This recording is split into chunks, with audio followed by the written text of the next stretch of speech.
Hello, I'm Montse Alvarado, and this is EWTN News In Depth. When you live within your means too, like you just naturally gravitate to activities that you can do as a whole family.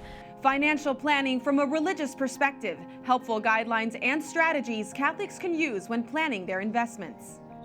Using biblical principles found in the Old Testament as a guide to modern-day prosperity, we talk to a leading venture capitalist. Hey, look, here's the lessons.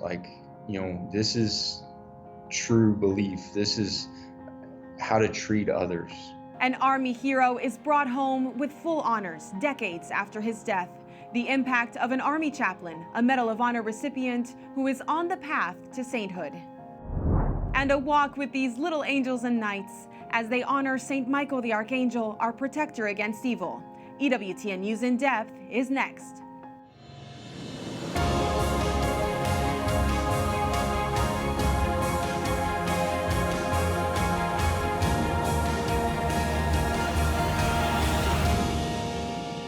The money it's not everything, but it's in everything.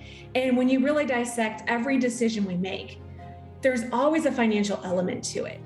When money's not a dirty word, it can be used to nurture your family as well as fortify your faith. Catholics choosing moral and ethical investments that are both good for their wallets and their communities. Hello and welcome to EWTN News In Depth. Today we begin our program with a look at how you and your family can grow your nest egg in a socially responsible way, taking lessons learned from the Bible as investment cues. Reporter Mark Irons begins our extended coverage with a Catholic approach to personal finance. We see our resources as a gift from God. That includes money. When Justin and Bernadette McLean budget their finances, they make decisions guided by faith. Looking at the gospel as our lens, we view the world differently. Living, with a budget within our means has really allowed us to grow in virtue, like temperance, not overdoing things just because we feel like it. Pope Emeritus Benedict XVI once wrote, "It is good for people to realize that purchasing is always a moral and not simply economic act." And every financial decision can be one that either brings us closer to the Lord or one that pulls us away. Caitlin Kano is the executive director of Compass Catholic Ministries. The group teaches a Catholic approach to personal finance. Most Catholics are surprised when they learn there's 2,500 verses in the Bible having to do with managing money and possessions, managing wealth and possessions. Kano says a budget is a moral document, and when the McLeans map out the use of their money, family comes first. We have probably 10 savings accounts, all different categories, things that we anticipate through the year. Our pool membership, Christmas, auto repair, home repair, kids' needs. Schooling for their 5 children is a priority. Justin and Bernadette have invested in Catholic education. It adds extra cost and requires more saving, but they say it provides great value. It's wonderful that we can provide that Catholic education for them in an institution that upholds the values of the church. When it comes to faith and finance, the concept of tithing, or giving first fruits back to the church, is another element to factor in. The Catechism of the Catholic Church states the faithful are obliged to assist with the material needs of the church, each according to his own ability. The church does not ask for a set percentage of income, but Kano says Catholics are called to be generous and remember wealth is a gift from God. People think that they can give 10% and then God doesn't care what they do with the other 90%. That's not correct teaching. What we need to be teaching people is the Lord over that full 100%. And that we're to be generous with the first fruits because it is beneficial for us. It'll help our community. In addition to giving to a good cause, Kano says withholding money from some organizations can be a good practice. Her family does not buy Ben & Jerry's ice cream. The company's support of LGBTQ legislation is not in line with Catholic Church teaching on marriage. Care for the environment can also be included in financial decisions. The McLeans installed solar panels on their roof. And as they plan for a bright future, they're thinking about the best ways to invest. We definitely are interested in looking into companies that match our values. The McLeans are considering Ave Maria Mutual Funds. According to its website, the mission of Ave Maria Mutual Funds is to provide investors with strong investment performance while adhering to core pro-life Catholic values. Whether planning for the future or making those daily financial transactions, Every decision is one that we should take to Jesus and take to prayer. And the McLeans say, though there are sacrifices, the payoff is worth it. How joyful it is to be able to remain open to God's plan, because then everything else falls into place. Mark Irons, EWTN News In Depth. A biblical guide to prosperity. One of Israel's leading venture capitalists, Michael Eisenberg, uses principles found in the Old Testament as his economic strategy. Eisenberg is the author of Tree of Life and Prosperity, 21st Century Business Principles from the Book of Genesis, which explains this biblical approach. He joins us on the record. Michael, thank you for speaking with us today. What drove you to write this book about your personal experience with values investing?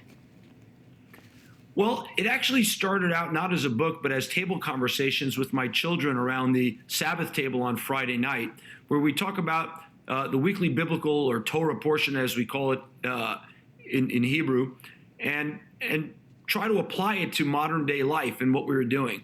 And that's how the book started. But in general, every biblical commentary brings their own baggage to the table. My baggage is my daily life of venture capital investing in the economy.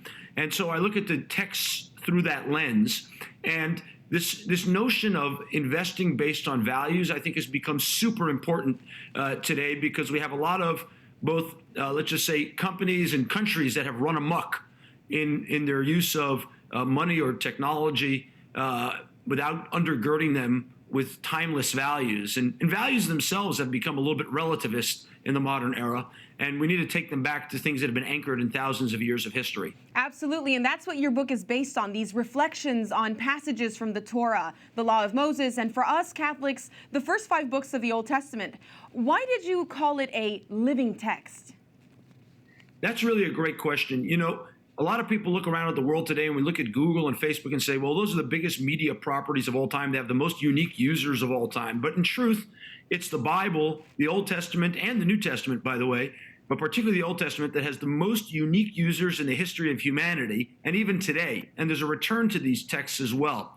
And I think things that have stood the test of time, like the Bible, have a lot to teach us. They don't stand the test of time for no reason. It's because they're ever relevant in every generation. And again, I come back to the same point, which is we've kind of gotten to a point in history and media where today's values, get thrown out with the dirty laundry tomorrow.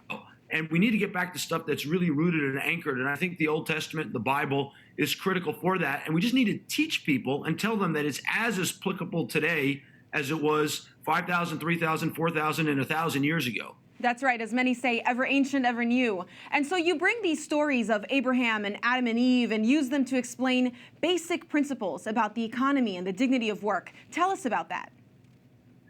There's a notion today, for example, that if we just give people money, that's okay. And this thing that they now call universal basic income, recently Ilhan Omar proposed it, the congresswoman, but it's not true. And one of the things that the story of Adam and Eve teaches us is that people, when bored, when they don't have what to do, like happened in the Garden of Eden, will sin. And when they sin or don't even talk to each other, right? Eve talks to the serpent. She doesn't even talk to her husband, Adam, the only 2 people in the garden.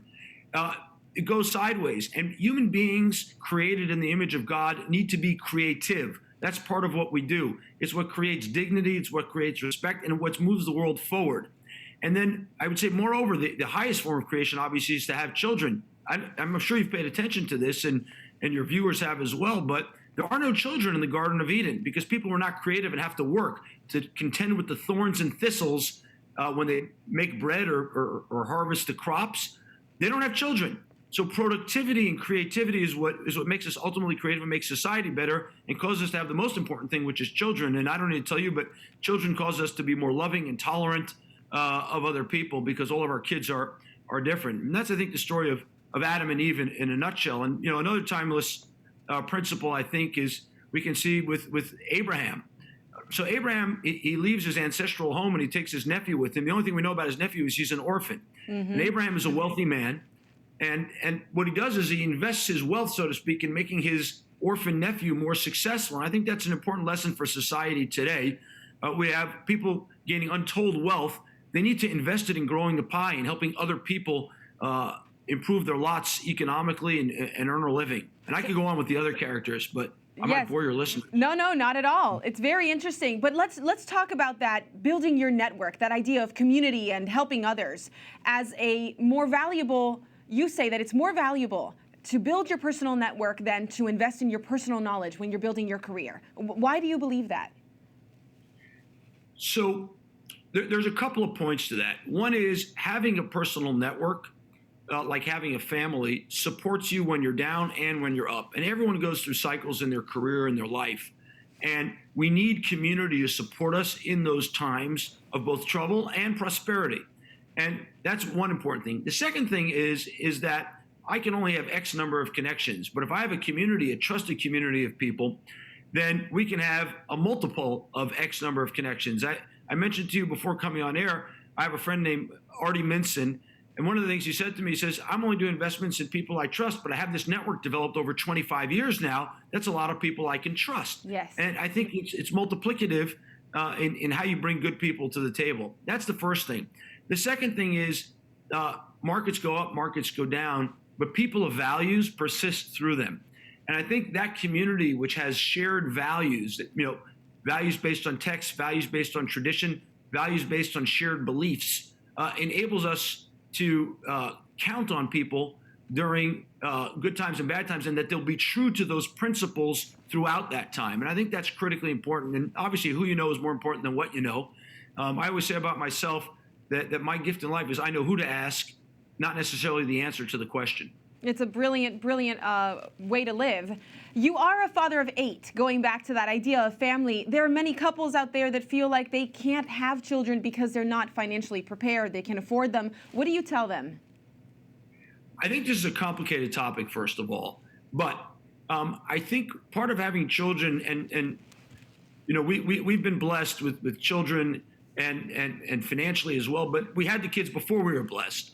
And I think that kids make you more optimistic about the future, make you work harder, and make you invest in the future more because you want your kids to have something and to have a better world. And so I actually think in this cycle where people say, maybe I can't afford it, I won't have kids, it may be the opposite is true, which is if you have kids, you'll find a way to afford it. You'll get creative. You'll get innovative about how to do that. We have an investment in a company called Rise Up, which operates in emerging economies, not in the United States right now. And what they've shown is you can use technology and innovation to help people eke more money out of every month. And what we see is that people who have families and have kids are more motivated to invest the time and effort in doing this, and they actually find money and find savings to invest in the future. And so I think it's critically important to be optimistic about the future. Kids are a part of that. I think it's critically important to have a reason to invest in the future. Kids are important for that. And perhaps most importantly, kids are our most important network. They're our support network. They're our rock in times of trouble. And they teach us to love other people unconditionally, which is so missing in society today. Right, that's selfless, knowing how to give of yourself. Let's go back to something you touched upon, this idea of values generating value, the way that you come together as an investor, but also as an entrepreneur. When it comes to companies and brands being infused with values, how might your values be considered different from those of, say, Ben & Jerry's or Nike? Yeah, really good question. So Ben & Jerry's have what I would call relativist values. Whatever kind of, gets them noticed in the newspaper today, which is thrown out with the fish wrap tomorrow, they'll do. It was really bold of them to kind of make a statement about a country such as Israel with a tiny number of people. I'd like to see them take the same stand on China, which Absolutely. has 1 billion and plus people, and certainly has very, very egregious stands, whether it's on the incarceration of the Uyghurs or stripping people of their wealth, as the case may be. So, I think relativist people stand for their values when the cost is small, whereas people of timeless values will stand even when the cost is larger. And I think that's kind of the importance of the Old Testament and the biblical system, which is these values stand the test of time, and you apply them, irrespective. It may come at real cost. And I think that's a really important anchor for people to do. And by the way, going back to the point of network before, that's what enables me to trust you over time, because I know you'll stand up for your values, not because it gets you a New York Times headline. That's exactly right. Well, Michael, you've given us a lot of food for thought, and I look forward to watching the rollout of your book, and we'll be praying for you. I really appreciate it. You write a book because you want to get feedback and start a conversation. So anyone who reads The Tree of Life and Prosperity, feel free to reach out to me on social media or by email. I respond to everything that people write me on the book because I want to spark a conversation. So thank you. I'm sure you'll be hearing from our viewers. Thanks, Michael. Bye-bye.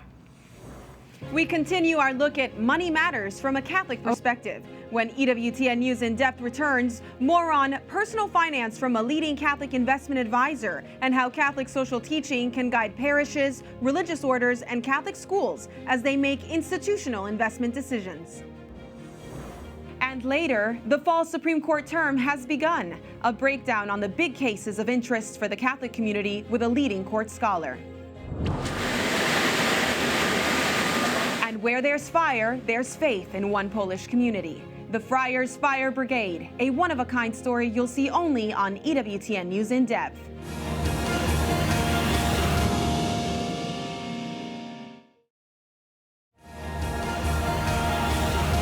Welcome back to EWTN News In Depth. I'm Montse Alvarado. We continue our exploration of what it means to apply your faith to your finances. There are ways your Catholic values can inform your investments. The United States Conference of Catholic Bishops even issued guidelines for Catholic organizations and the faithful to stay within the teachings of the Church. Those guidelines include investments that protect human life from conception to natural death, promote human dignity, reduce arms production, pursue economic justice, protect the environment, and encourage corporate responsibility. How can those guidelines be incorporated into your personal finances? Thomas Carroll, the president of Catholic Investment Strategies, joins us to discuss.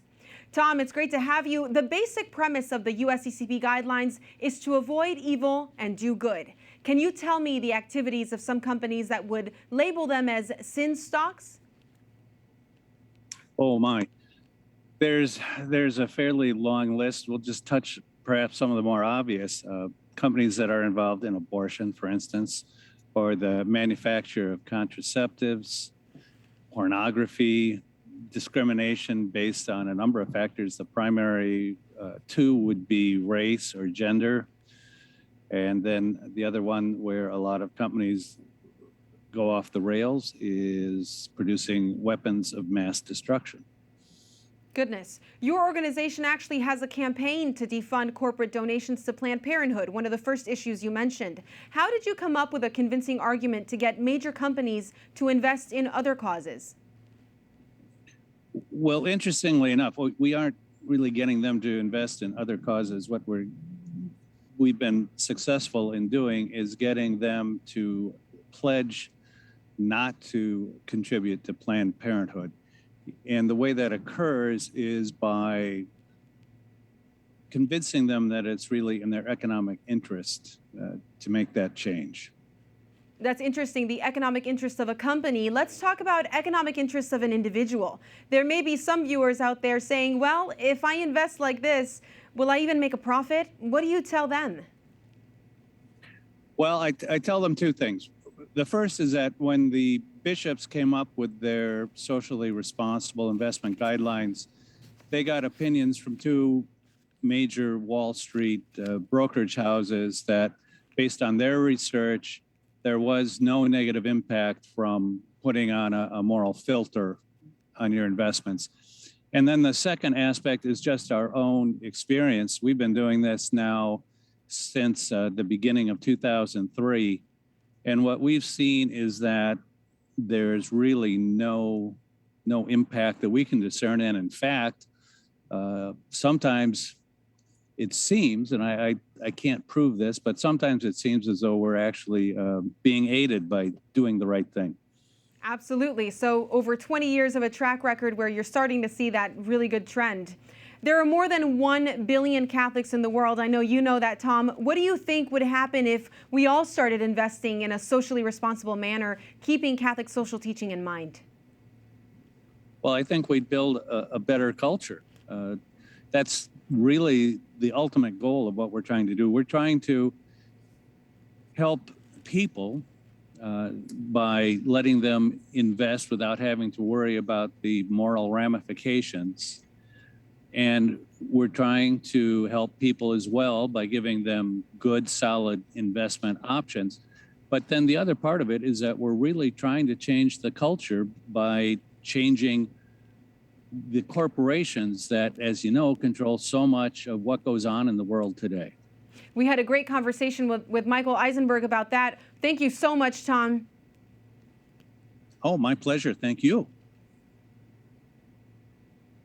The guidelines issued by the USCCB also apply to major Catholic institutions like colleges, parishes, archdioceses, and religious orders. Zella Starjian, the managing director of investor relations with investment firm Catholic Investment Services, joins us now. Thank you for joining us today, Zella. The Catholic Church is not new at being morally responsible when investing. Can you give us a little bit of background on that? Definitely. I mean, Catholic investing morally goes back a long way, right? In the 19th centuries, several Catholic entities decided to oppose slave trade, for instance. And even recently in this century, in the 1960s, actually, a lot of Catholic institutions opposed the apartheid South African situation, and a lot of nuns actually really campaigned for this, and a lot of companies started divesting from South African companies. So they were very successful in doing that, and it's gone on from there, obviously. It's a great example. How many companies then does Catholic Investment Services represent? And who do you go to when you have a question about something that's ethics related, relating to a particular stock or an investment? So basically, I mean, we follow the USCCB guidelines, the United States Bishops guidelines, right? And these are guidelines that are telling Catholics how to invest responsibly, in a nutshell.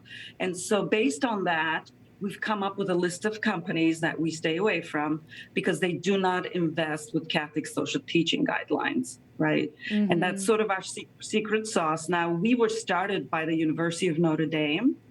And we, if need be, if there's a questionable situation, we can always go back to Notre Dame. We can always talk to some of the theologians that they have to talk on a certain matter, for instance.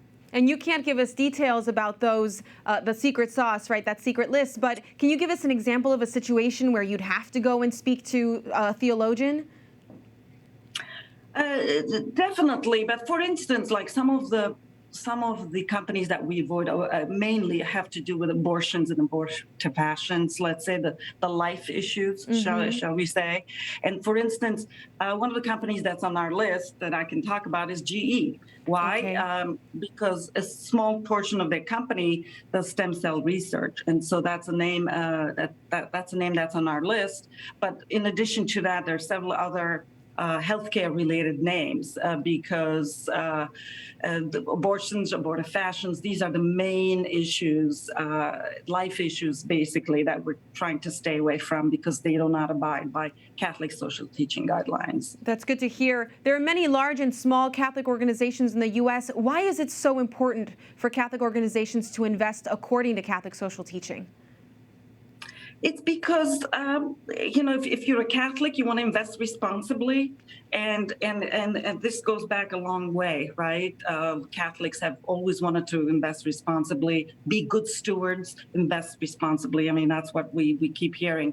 And you can do that without losing on return. So why not invest responsibly? There's several organizations who do that right now. One of them is us, obviously. And we're able to produce decent returns while abiding with Catholic social teaching guidelines. So why not do that? Do you think there's a leadership role that Catholics should be taking in investing in this way? They do. I mean, a lot of Catholics speak. A lot of nuns, for instance, are very big advocates of Catholic social teaching, and a lot of different Catholic institutions take a stance and have a lot of followers. Yes. Do you see differences then in how Catholic organizations in the U.S. invest based on the USCCB guidelines, or might they have different interpretations? Oh my gosh, that's such a great question. Yes, there are so many different ways of interpreting the guidelines because these are just guidelines, right? So, for instance, I used to, before working for Catholic Investment Services, I used to work for another investment firm, and folks would come to us with their list, right? Their list to avoid. And no two Catholic organizations have the same list because you can interpret it different ways, right? Usually the abortion issue, everybody agrees on, but after the abortion issue, things get a little murky. For instance, when it comes to weapons of war, right? That could be interpreted differently. For instance, the nuns don't want to invest at all with any company that produces weapons, but other folks abide by other doctrines, the Augustine doctrine basically saying that if you have to defend yourself, you have to go buy weapons, so they don't oppose it. So it all depends on the entity. Some folks really want to avoid gambling, others don't care about gambling and alcohol, so different entities, and there's so many different groups within the Catholic realm, let's say, right? Right. We've got a universal church, and these are probably issues of prudential judgment rather than issues where there's really, really clear teaching. Zella, it's been great chatting with you. Thank you so much for this, and we hope that more people will come to you for advice. Thank you so much, and have a great day. Appreciate it. To get a better understanding of the USCCB's principles for investment, head to their website for a more in-depth description of the do's and don'ts of where to put your money. We came from Lincoln, Nebraska, and our 7th child is named Capon. So we wanted to be here especially for him. I believe that he is a saint now, and it's just a matter of time before the church will recognize him as a saint. The return of a native son, a priest who could be on the way to sainthood, is welcomed home. The tale of a brave Army chaplain who provided compassion, comfort, and God's love to other soldiers as they all faced death. We celebrate his life next.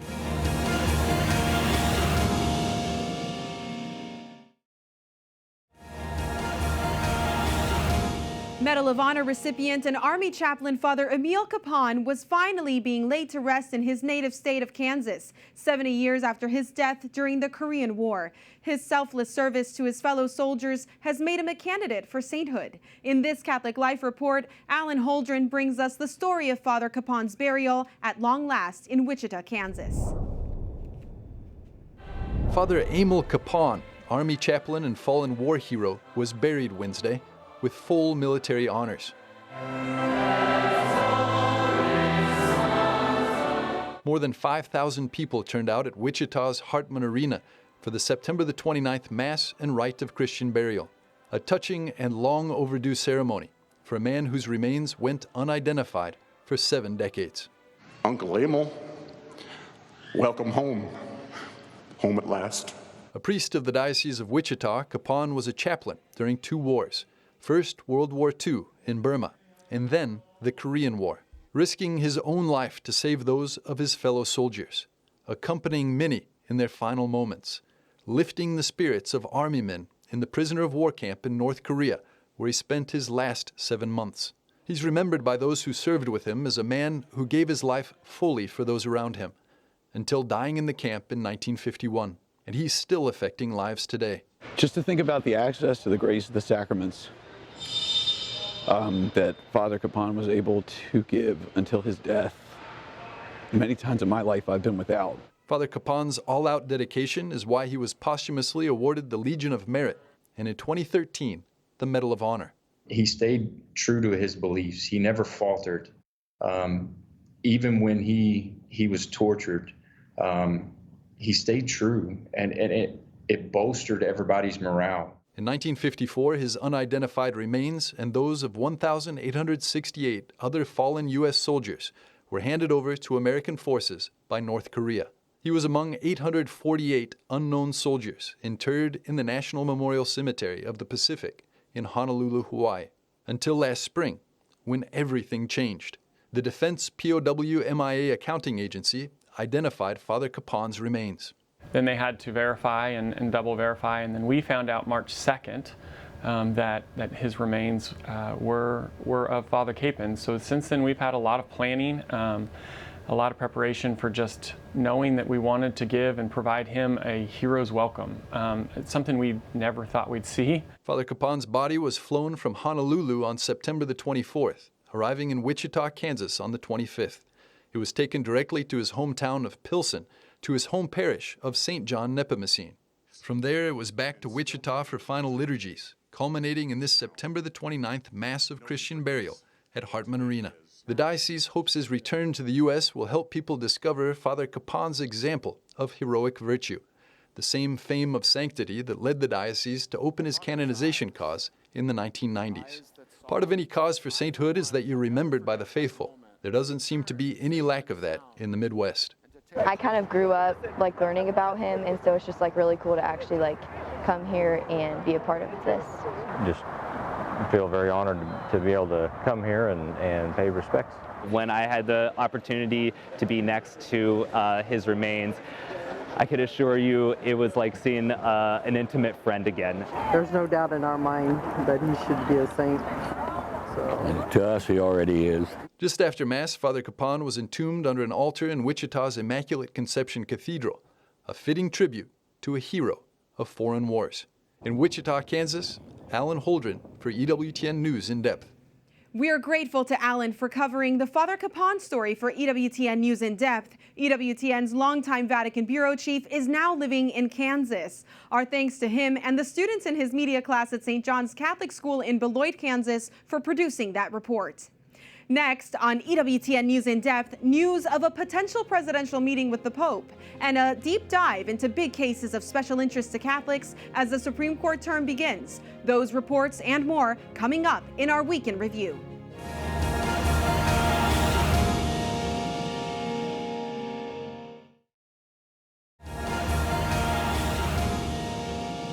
News about a potential official visit between the Pope and the President of the United States tops the Week in Review.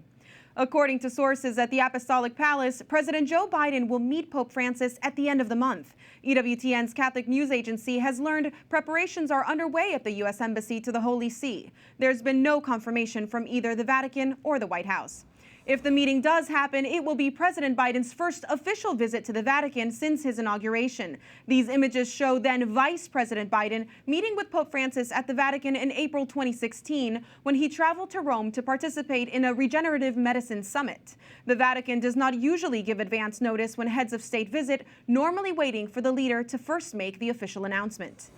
Pharmaceutical company Merck announced Friday it has successfully created a pill to cut the risk of hospitalization or death from COVID by half. According to the company, only 7.3% of patients who received the antiviral medicine were hospitalized or died through day 29 of its test, compared with 14% of patients treated with a placebo. Merck is planning to apply to the Food and Drug Administration for emergency use authorization as soon as possible. Just as a new Supreme Court term has begun, we are learning that Justice Brett Kavanaugh has tested positive for COVID-19. Kavanaugh and all other justices had a routine test ahead of Friday's ceremonial investiture for Justice Amy Coney Barrett. Kavanaugh and his family are fully vaccinated and he has no symptoms. He did not attend Barrett's ceremony. No word on if he will attend the first oral argument on Monday.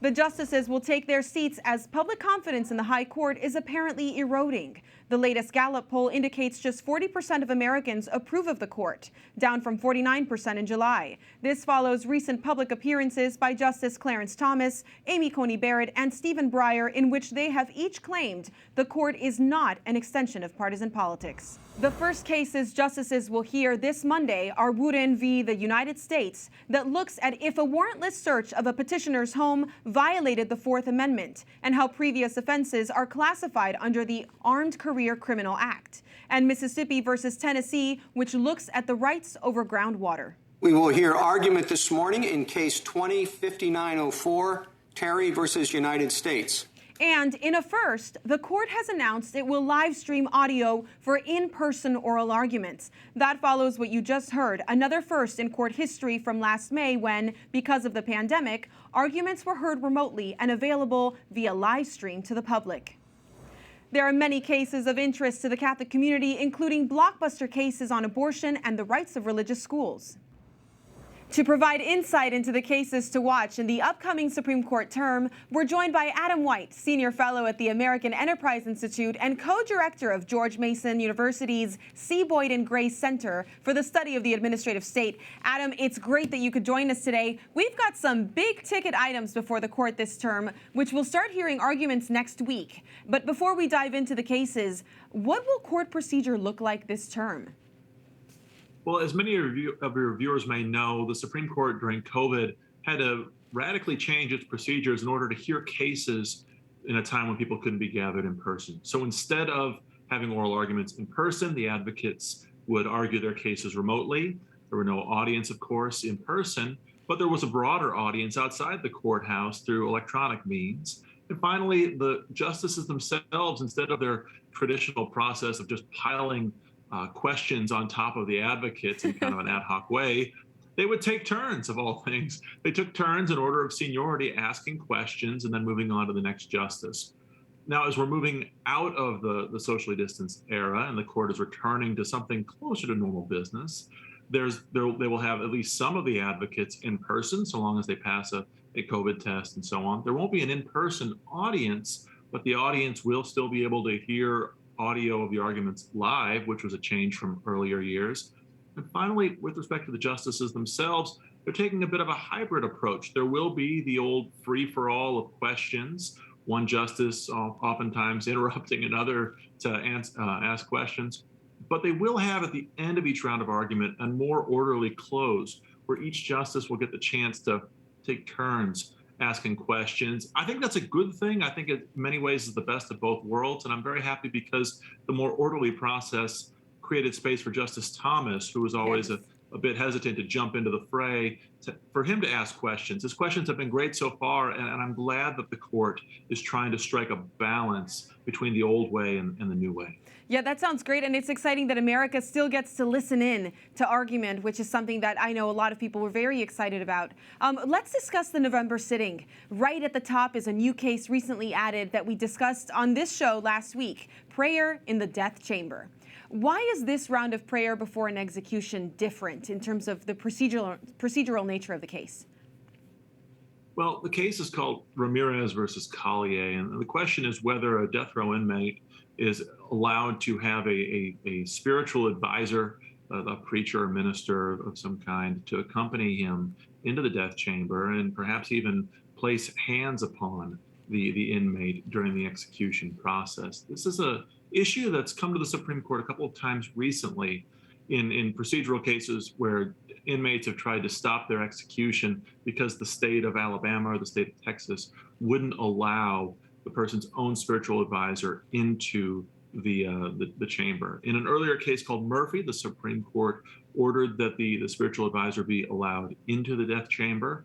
And now the court, I think, is going to have an opportunity to really sketch out in clearer detail, after full argument and briefing, exactly what the First Amendment requires, the free exercise clause of religion, the free exercise of religion clause requires in terms of allowing a minister into the death chamber. There's actually a long history of this, especially in the United States. And I think that the advocates for the prisoner here, both his own lawyers and the many, many amicus briefs that have been filed in his favor here, are asking a pretty straightforward question. The December sitting is going to kick off with a case every pro-life advocate is watching. You've written about this extensively, the Dobbs case out of Mississippi. Before you tell me what to expect, what's the status of the latest appeal to throw out an even more aggressive law out of Texas? Well, the last I checked, the law is still standing. There was an effort to block the Texas law in the Supreme Court. I can go into detail on the Texas law if you'd like, but it was, as you mentioned, it was a fairly novel and even more restrictive limit on abortion. There was an effort to block it. The Supreme Court denied requests to preemptively block the law. And now the U.S. Justice Department, the Biden administration, has filed a lawsuit of its own that's now pending in federal district court in Austin, Texas, and we should see some movement on that soon. Frankly, I don't expect the federal courts, well, maybe the trial court, but I don't expect the Fifth Circuit or the Supreme Court to preemptively intervene and freeze the Texas statute.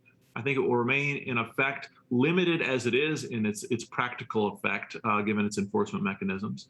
And I think we'll all wait and see what happens in the court in the big Dobbs case coming out of Mississippi. This term also brings up the issue of religious schools and government funding in the Carson case brought by families from Maine. Is this about denying aid to schools that provide religious instruction or about religious status? What's it about? This is the latest in a series of cases over the last couple of decades, really, on the extent to which state funds either can go to religious schools or the states can refuse to provide funding on an equal basis to religious schools and other private schools. In earlier cases, the issue was vouchers and whether a student or his family could use a state education voucher for religious education. The original case called Locke v. Davey had to do with outright ministerial education. And the Supreme Court said, no, that the state can deny funding for that kind of education. But in more recent years, we've seen a case in Missouri where the state tried to deny funding for a religious school's playground repairs, funding that could have gone to other non-religious schools. And the Supreme Court said, no, there's no justification for discriminating against religious schools here. More recently, we saw in Missouri, Montana, a case the called Espinoza case. The Espinoza case. That's right. Where again, the state under the old Blaine amendments, as we know them, tried to prevent voucher funding from going to religious schools. And there too, the Supreme Court said, no, there's no basis here for discriminating against religious schools. Now what we have in the new case, Carson out of Maine, it's, as I understand it, direct funding to the schools itself. It's not a voucher where parents select, but it's funding going to religious schools that families want to send their children to. And in rural Maine, it is a pretty sparsely populated area. Public schools are a little fewer and far between. And so there are perfectly justifiable, non-religious reasons to fund religious schools.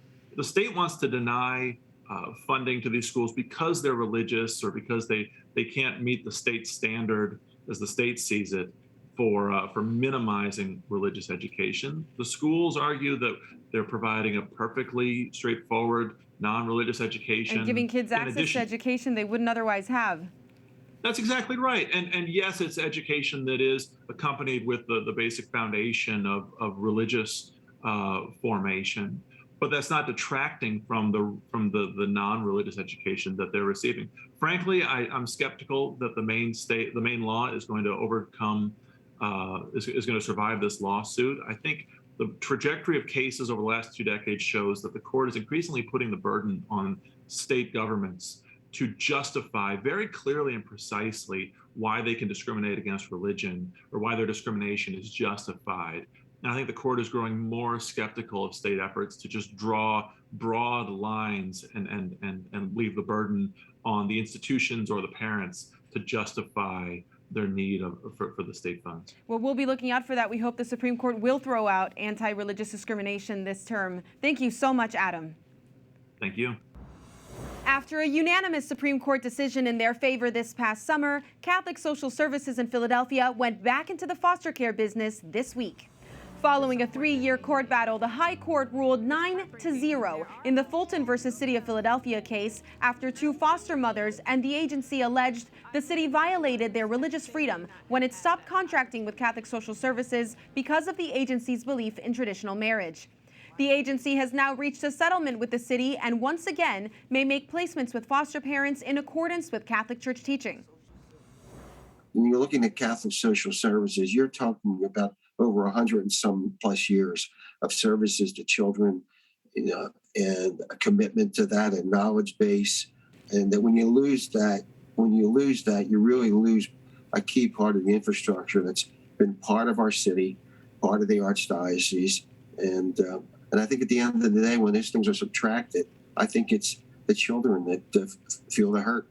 The lead attorney for Catholic Social Services says the Philadelphia case could serve as a blueprint for how to resolve other cases around the country where religious adoption and foster care agencies face state and local mandates to work with same-sex couples in ways that violate their religious beliefs. Top leaders from the Pentagon were on the hot seat on Capitol Hill this week, grilled by members of both the House and Senate about America's chaotic withdrawal from Afghanistan. Over 2 days of these tense exchanges, members of both the Senate and House Armed Services Committees sharply questioned Defense Secretary Lloyd Austin and Joint Chiefs Chairman General Mark Milley. They both said evacuating 124,000 people in just 17 days was an operational and logistical success, though Milley bluntly told lawmakers the 20-year Afghanistan war was a failure. There's a whole series of decisions that take place over 20 years. I don't think that whenever you get some phenomena like a war that is lost, and it has been, in the sense of we accomplished our strategic task of protecting America against al-Qaeda, but certainly the end state is a whole lot different than what we wanted. So whenever a phenomena like that happens, there's an awful lot of causal factors, and we're going to have to figure that out. A lot of lessons learned here. In pointed questioning, the Defense Department leaders told lawmakers both Presidents Trump and Biden were urged by the Pentagon to keep a small American military presence in Afghanistan, but the decision was made for a complete withdrawal. There was a record spike in murders nationwide last year, according to FBI data. The number of homicides jumped nearly 30% from 2019 to 2020, the largest year-to-year spike since the federal government began tracking violent crime in the late 1960s. The total number of homicides last year, 21,570, did not surpass the stunning totals in the early 1990s, when homicides stayed above 23,000 during the war on drugs. While there's no definitive cause, experts say the rise might be attributed to the pandemic and lockdowns, with people generally having more time on their hands, plus conflicts over politics, race, and policing. Important news, but alarming. Next, we go all positive.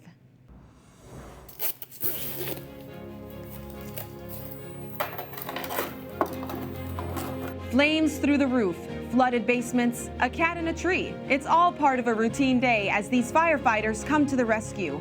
But nothing is routine about this crew, their holy mission, when we return. And a grand procession in honor of St. Michael the Archangel. Beautiful images from Poland up ahead.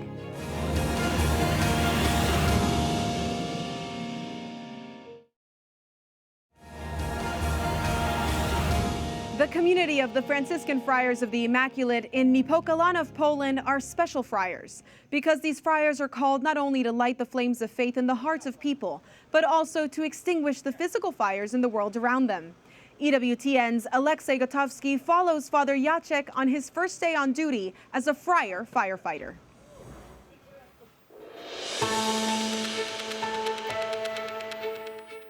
It's the eve of battle for Father Jacek Szczepanik, who recently joined the Friars Firefighters team. These senior brothers help make sure that the new recruit is prepared for the big day.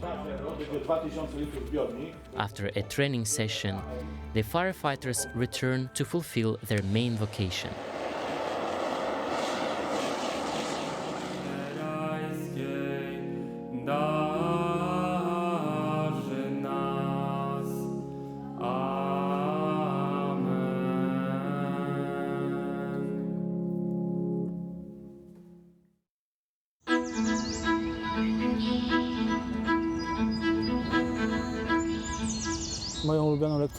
My favorite reading, as for many boys in elementary school, was a book called How Wojtek Became a Firefighter. There was no opportunity to join a fire brigade for me, but finally I ended up here in Niepokalanów, where I can realize my intentions to become a firefighter. Every day there are 5 firefighters on duty, plus an extra one who is on constant surveillance. Brother Janusz Kulak is head of this unit, a friar with 35 years of firefighting experience. We have a lot of work because there are always different accidents each year. These range from the cat in the tree to the flooded basement and disaster relief. You can say that any accident that requires help is work for the Religious Firefighters Unit. Just like other firefighters, the friars receive many calls, but what they face the most are fires which happen during summer and autumn periods, when the weather is dry and hot.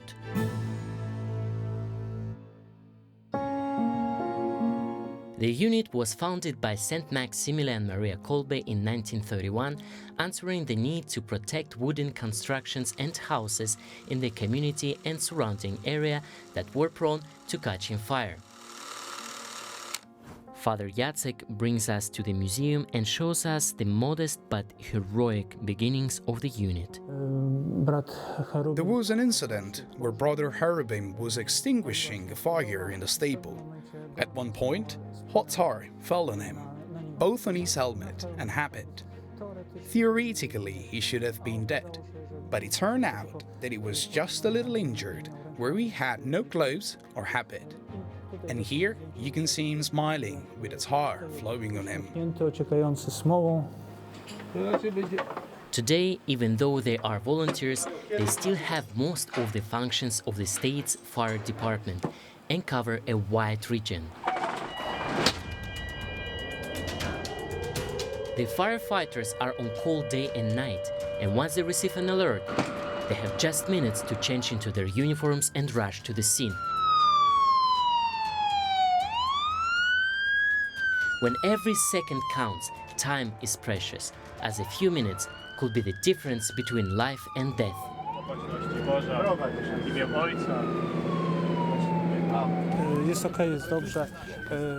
Yeah, all is good, it is great.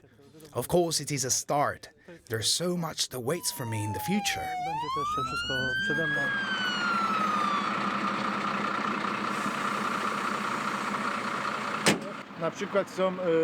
There are cases where people are allergic to something and dealing with complications. Therefore, they have urgently called us to remove Hypnothera insects.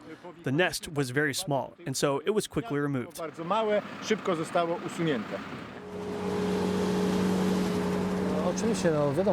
Being a firefighter for us is one of the aspects of religious life and the priesthood.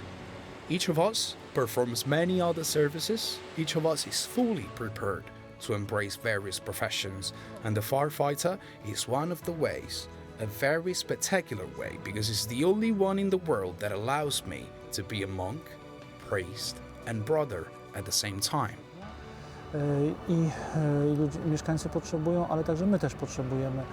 Thankfully today the accident was minor, but the friars often face deadly situations and put themselves in harm's way. But for them, it's a vocation, and they say their faith in God helps them fight the flames. Alexei Gotowski from Poland for EWTN News In Depth. Finally today, a procession of archangels in Poland in our Images of the Week. This past weekend, at the sanctuary of St. Michael the Archangel in southern Poland, several hundred of the faithful took part in a colorful candlelit procession with a figure of St. Michael. This week marks the feasts of the archangels Michael, Gabriel, and Raphael, messengers of God. During a holy mass, new lay members were admitted into the honorary guard of St. Michael the Archangel, our defender against evil. The next day, during the Sunday solemn mass, girls dressed as angels in white dresses, wings, and halos participated in another procession, as did boys resembling St. Michael the Archangel Knight. Enjoy.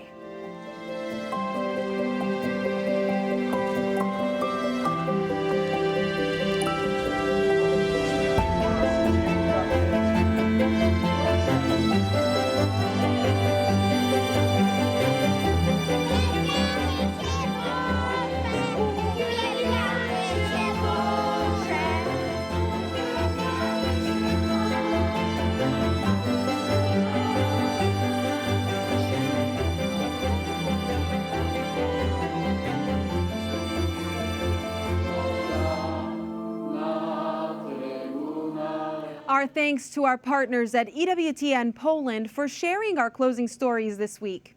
And that's a wrap on this edition of EWTN News In Depth. I'm Montse Alvarado. Join us again as we continue sharing conversations and stories important to our Catholic life.